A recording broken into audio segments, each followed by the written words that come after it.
Hello everyone and welcome back. Today, me and Mortis Media are running again a competition in which one of you will win an exclusive signed print of the artwork you see now on screen. So as always, the only thing you have to do is subscribe to me and to Mortis Media, and also like and comment this video and the video on Mortis Media's channel. You will find the link in the end of the video and on the description. So today, we prepared for you true horror hotel stories that will make you sleep in your car instead of a comfortable hotel room. So grab your flashlight and follow us into the darkness. Number 1. I work the night shift at a hotel, so I have had a ton of weirdos come through, but this is the most recent. Everything started off normally. Usually, once I click in at 11 PM, I can just sit at the desk and only see a few people. I am a loner, and I prefer it this way. Anyway, at around 2:30 AM, a guy in his 30s comes down and stands in front of me at the desk. I have worked this job for 5 years, so I can pick out the weirdos pretty well, and I knew right away something was off about him. He didn't say anything at first, just stared at me, so I asked him, "Can I help you?" He mumbles something, and all I can make out is the word coffee. I tell him there's fresh coffee available in the breakfast area behind him. He turns to look, then looks back at me confused. "Do you have some coffee I can take to my room?" My first thought is that this guy is drunk as hell, and I told him he could take a cup of the already made coffee, or I could give him a couple of packs to take back to his room. He wanted the packs, so I grabbed a couple and gave them to him, hoping that's all he wanted, and I could go back to watching TV. No such luck. He kept standing in front of me, looking at the packets of coffee confused. I've had enough of drunk guy, so I walked over to the other side of the desk and stare at the TV, ignoring him. After a few minutes, he wanders into the breakfast area and stares at the pots of coffee. Then he wanders over to the fruit, the cereal, yogurt, back to the coffee, just staring at everything and walking in slow circles. After a while of that, he stops looking at the food and looks at the ground, then starts muttering to himself while he's walking in circles. Now, he is officially freaking me out. He is at least 6 inches taller than me, 50 pounds heavier, and I am the only one on shift. I start thinking of escape options, like locking myself in the laundry room, running to the gas station next door, etc. I've had to do it a few times when things have gotten really bad, so I try and plan ahead when someone is giving me very bad vibes. About 15 minutes after he starts walking in circles, he heads down the hall, still muttering. I relax, happy he's gone to bed to pass out, and I'll have the lobby to myself again. About 5 minutes later, I glance out the front door and he's right there, staring at me smoking a cigarette, and still talking to himself. I'm starting to think he's high on drugs, and that scares me enough to grab a pair of scissors when he's not looking and hold them down by my side. I start to think about calling the police, but what for? He hasn't done anything. So I decide to wait it out and hope he goes to bed soon, since it was after 3 AM at this point. For the next 30 minutes, he walks up and down the halls through the lobby and outside, then comes back in through the back door and loops around again. The third time he walks by me, still talking. I was terrified and was on the verge of saying screw it, calling 911 anyway just to have someone else there with me. Just then, an old woman walks up to the desk and asks me to call her a cab. She has no idea how happy I was to see her. I call for her and start chatting her up, very unusual for me, just to keep her in the lobby. The weirdo comes around the corner for the 4th time and the old woman tells him to pack his stuff. They're leaving because he woke her up and she couldn't go back to sleep. Apparently this old lady is the weird guy's mum, and I feel much better knowing he was going to leave as soon as the cab got here. As soon as she told him to pack his stuff, he gets angry. He didn't want to leave. He told her to go back to bed, but she was adamant, and they argued for a bit, which was quite awkward for me just standing there watching. He goes upstairs to pack, and she explained to me that she could tell he was getting agitated, and it was time to take him home. I talked to her for a while, and she opened up to me and told me that her son is schizophrenic, and she is the only one who will take care of him. She told me she just wished someone would take him for just 6 months, like a hospital, to get him on his meds and into a good routine. I felt so awful for her. She seemed so tired and hopeless, and I have mental issues for myself, so I could relate to the struggle. All of a sudden the weird guy comes running up, demanding to stay, and they argue, except this time he sees me watching and focuses on me, storming up to the desk and screaming, "She's going to call the cops. I didn't do anything. Are you going to clean my kitchen?" and other horrible things like that, while I just stood there stunned. I held up the scissors to defend myself, and his mum screamed, "Stop! Do you hear what you're saying to her?" And he calmed down, just as fast as he snapped. The cab pulled up, and as much as I felt for his mum, I was happy to see them pull away. Number 2. Many years ago, a group of 12 of us teens went on a backpacking trip to a Southeast Asian country during term break. Among the things, we had wanted to stay in a mini theme park casino hotel area situated high up in the mountains. Only thing is, we were bad at planning, to say the least, and pretty much just thought we could bank anywhere, take any room in any hotel. We didn't book in advance.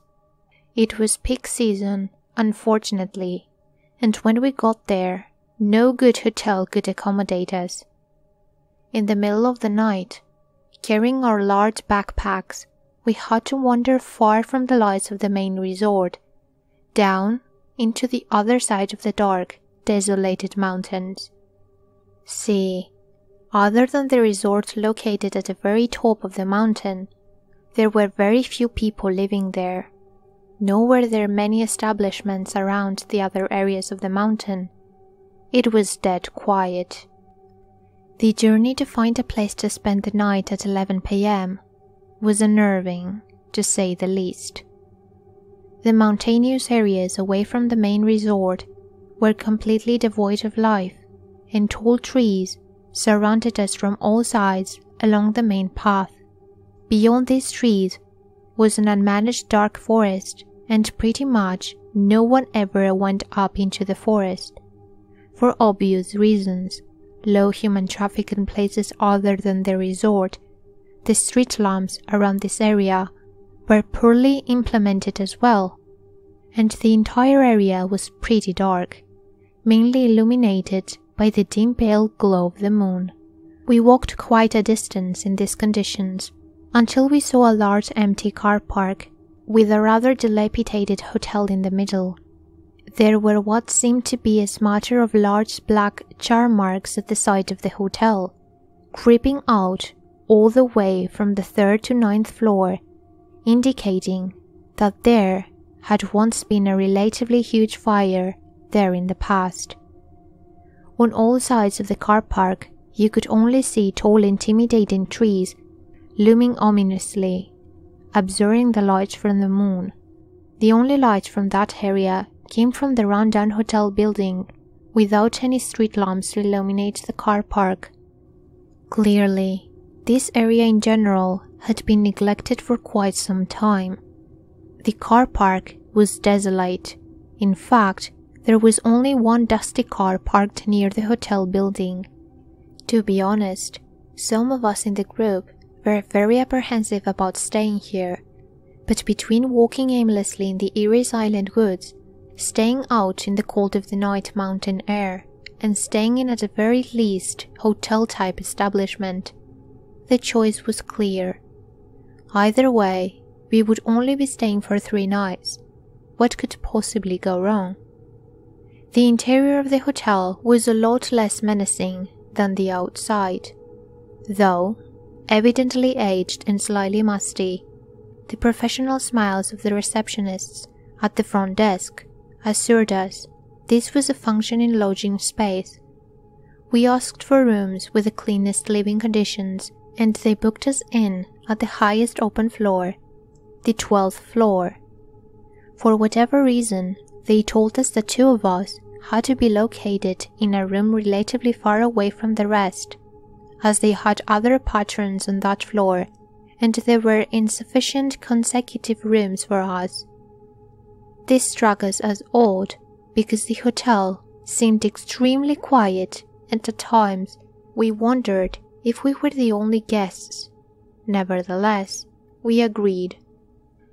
Me and a large burly friend decided that we would take the corner room for 2, as we didn't care too much for games through the night and constantly interrupted sleep.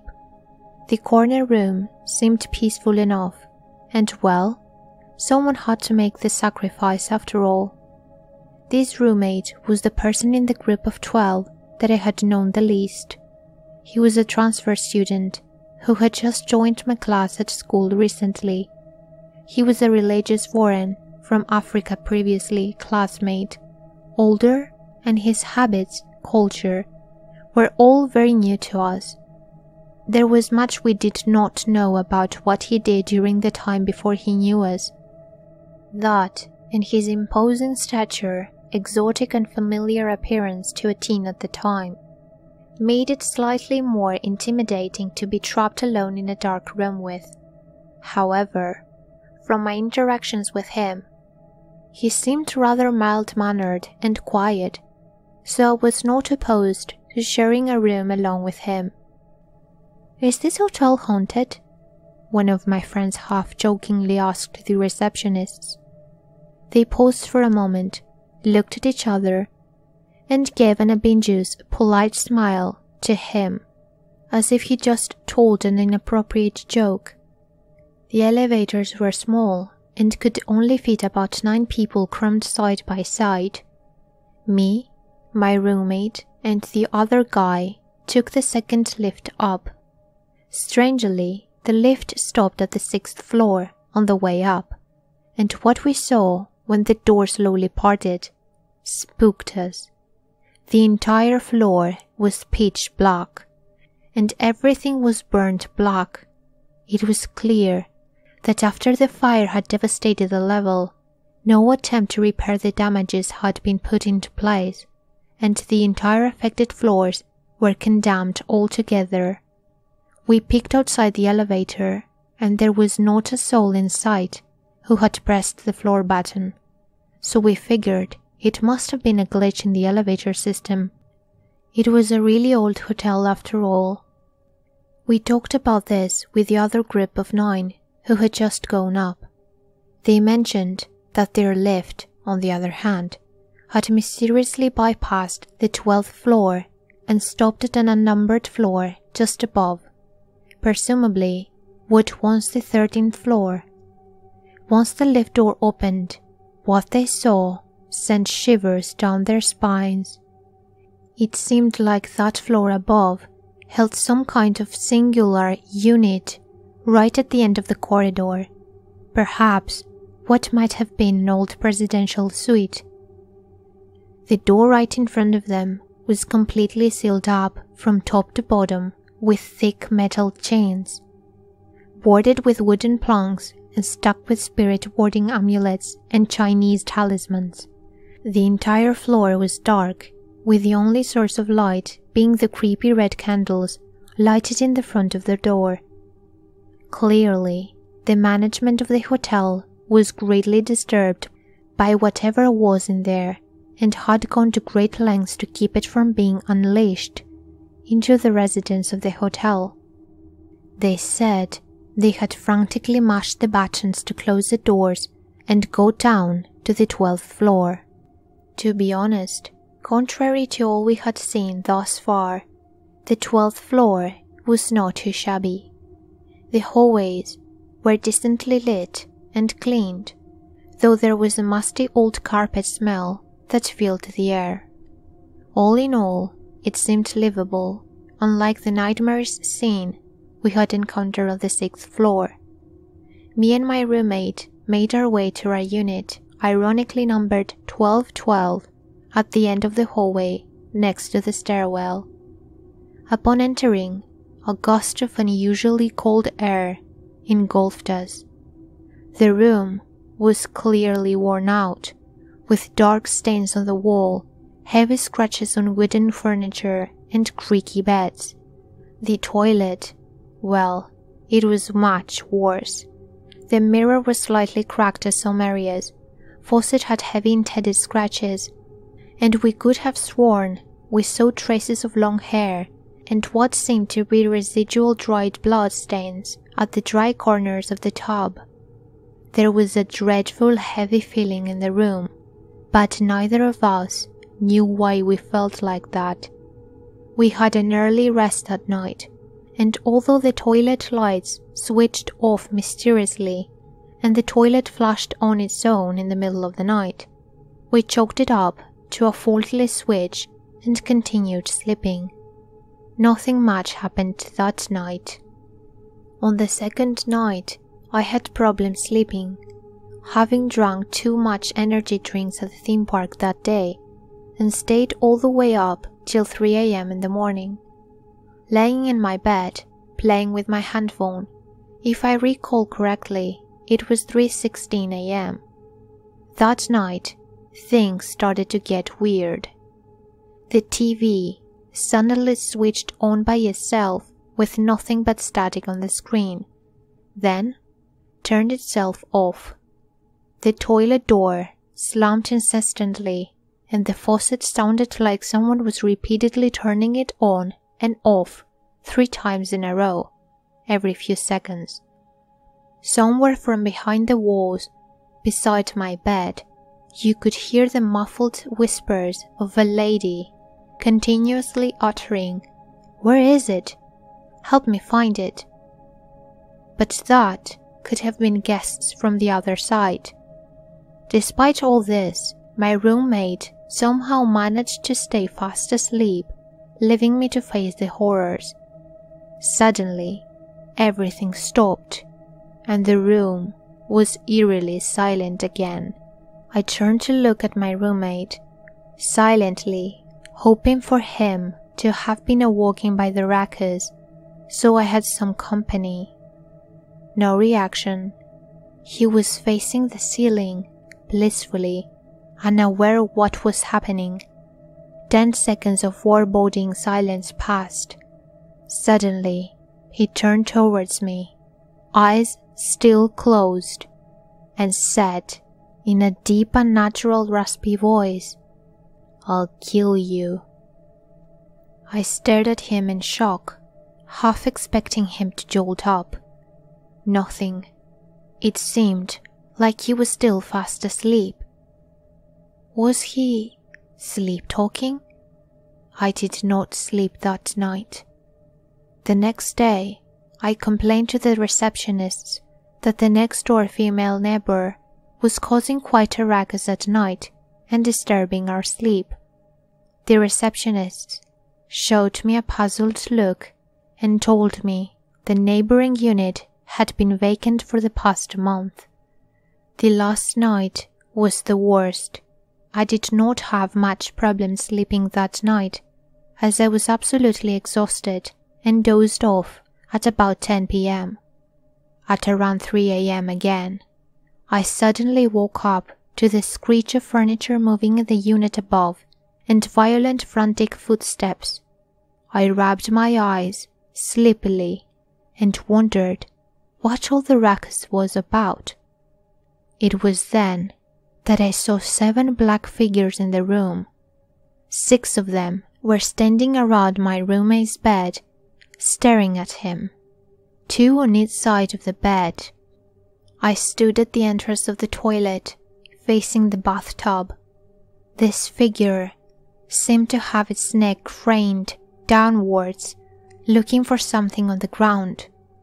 At that point of time, I thought that my roommate must have invited our other friends in or something while I slept, so in my groggy state, I did not pay much heed to the black figures. After all the attention seemed to be focused on my roommate. Tick, tock, tick, tock. Everything was eerily still. All of a sudden, he started moving strangely.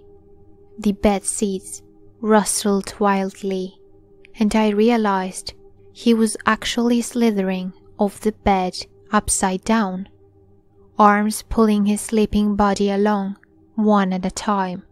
Upon reaching the floor, he plopped down, motionless, facing the ceiling. Freaking out, I flinched.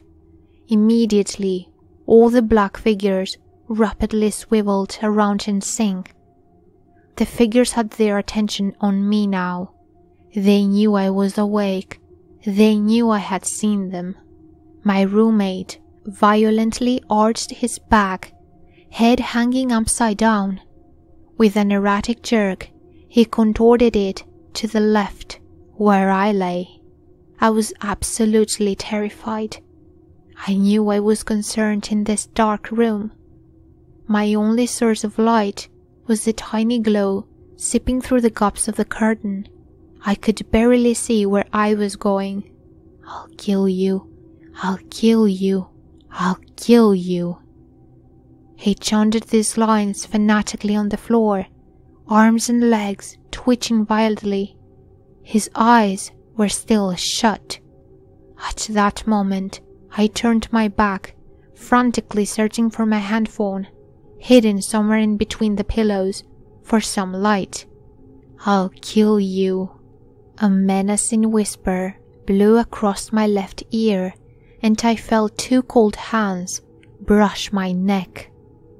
I instantly jumped out of the bed in fear. There he was, on the bed right behind me, head upside down, crawling up from the floor beside my bed. His hands were poised to strangle me, fingers outstretched and tensed in a peculiarly inhuman manner. Lips quivered into a creepy grin. I dashed towards the main dorm light switch and flipped it on. In an instant, the room was flooded with light. My eyelids slammed shut and I flinched for a second, adjusting to the sudden influx of brightness in what was a pitch-dark room just an instant ago. When I opened my eyes, the black figures were gone, and my roommate was sprawled out on my bed, asleep, completely ignorant as to the terror he was just a minute ago. I noticed that the rosary he kept by his bedside had snapped into little beads as well. I took a chair, sat down, and watched him the entire night with the lights on, fearing he would start attempting to strangle me again. Trying hard to stay awake, I wiped up my phone and began looking up the history of the hotel. Woman found beheaded in gruesome hotel murder. August 16, 1998.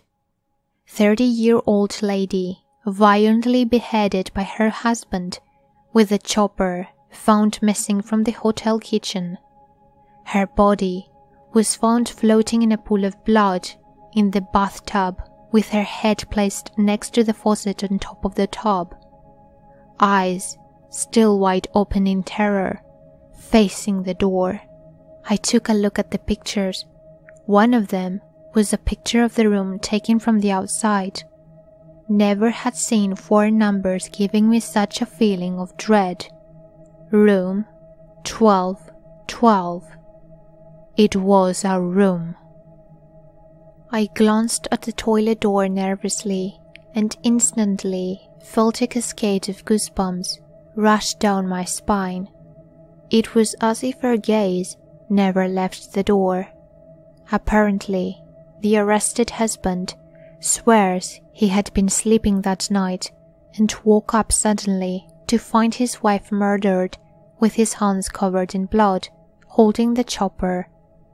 No one believed him. Police ruled it a homicide.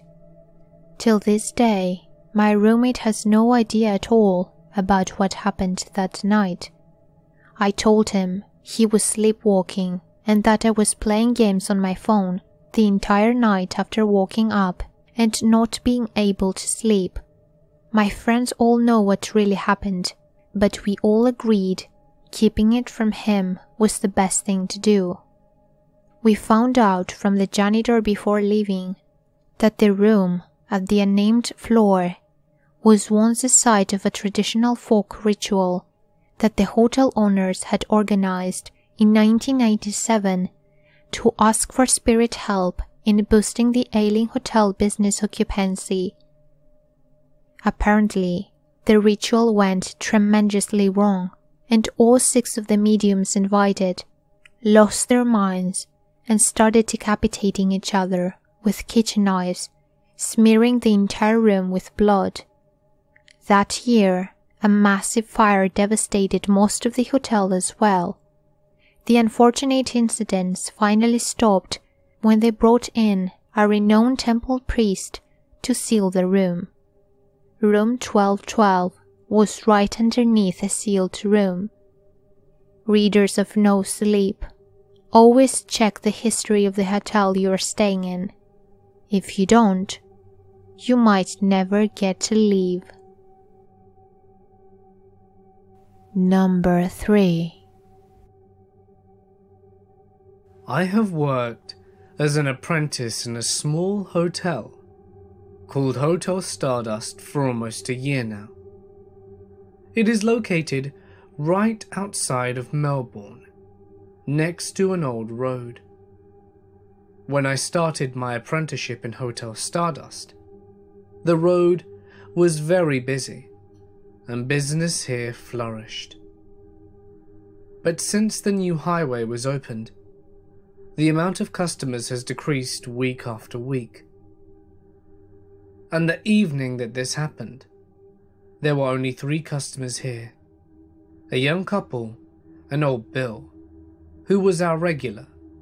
He liked to sit at the reception desk, drink cheap beer called Murphy's, and occasionally chat with me.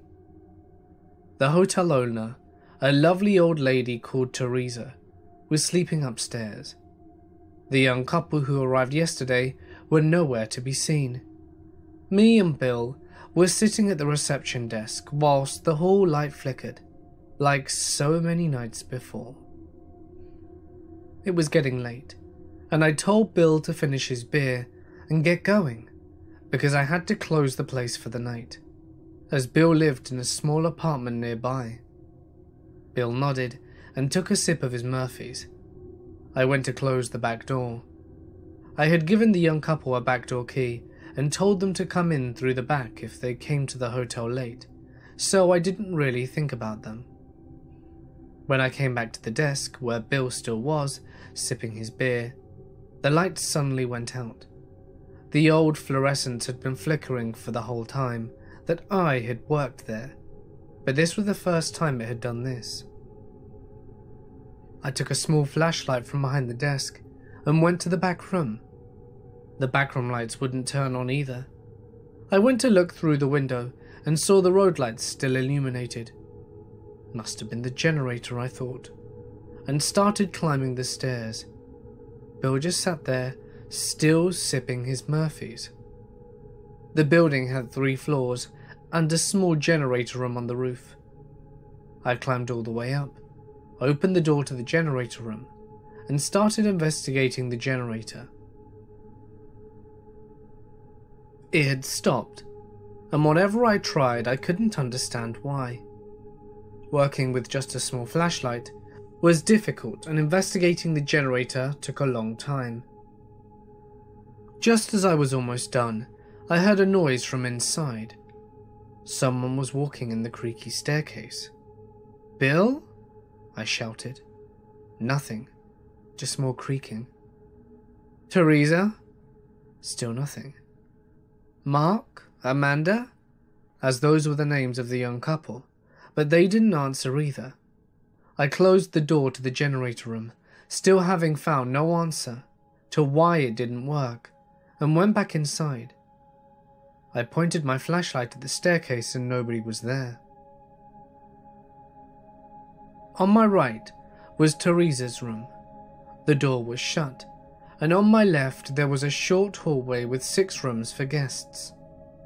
Most of them were always empty, but the young couple's room was also there. Room number 15. The door was wide open. "Mark? Amanda?" Bill shouted from downstairs. "What's up?" I shouted back. Did Mark and Amanda come back while I was up there?" "Nope, I didn't see anyone," Bill replied. "Let me check something," I told Bill, and I slowly walked towards the open door. While checking every corner with the flashlight, I got to the door and peeked inside. It was pitch black, so I pointed my flashlight at the darkness, and to my horror, I saw myself standing in the room, staring me right in the eye, without any emotion on my face. His face? My face? I jumped backwards and tried to calm myself. I felt shivers down my spine. It must have just been a mirror, I thought to myself. It must be. I slowly sneaked back to the door and took another peek. The room was empty. Just the young couple's bags, opened on the floor.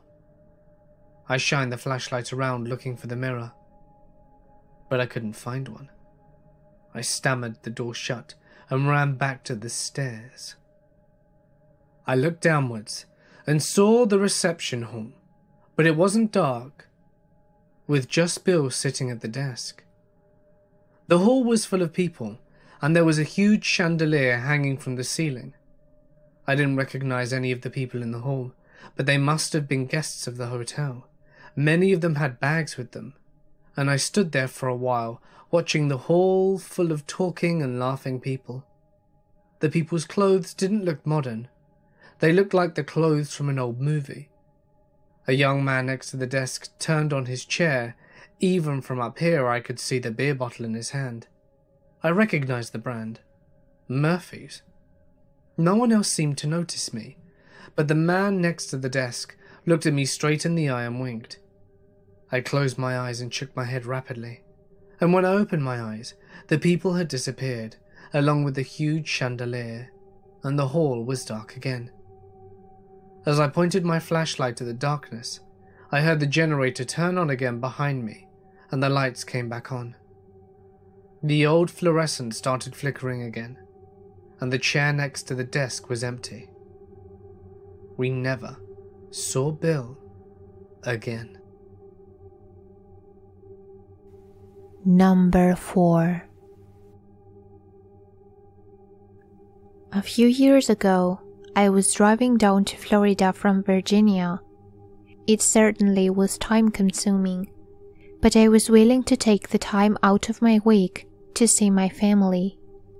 On my way there, I had stopped by a hotel to spend the night in. I can't recall the name of the hotel, but I know it was in Georgia. I had actually decided to spend a few nights there, since I had plenty of time to see my family, and I was sore from driving for hours. I checked in at the front desk under my last name. I got room 465. Why I remembered this and not the hotel name, I had no idea. But I did. I rented a room for about 3 or 4 days, just enough time to relax and enjoy the nice weather. Maybe even go for a swim. I thought to myself, this is gonna be perfect. I was wrong. My first night was alright. The entire day was as normal as always, although it was really hard to sleep. I tried to go to sleep around 10 p.m., but I did not manage to until about 3 in the morning. The hotel must have been old, because throughout the night I kept hearing creaky noises. Not just that, but the people above me must have been energetic, because I kept hearing their loud footsteps throughout the night.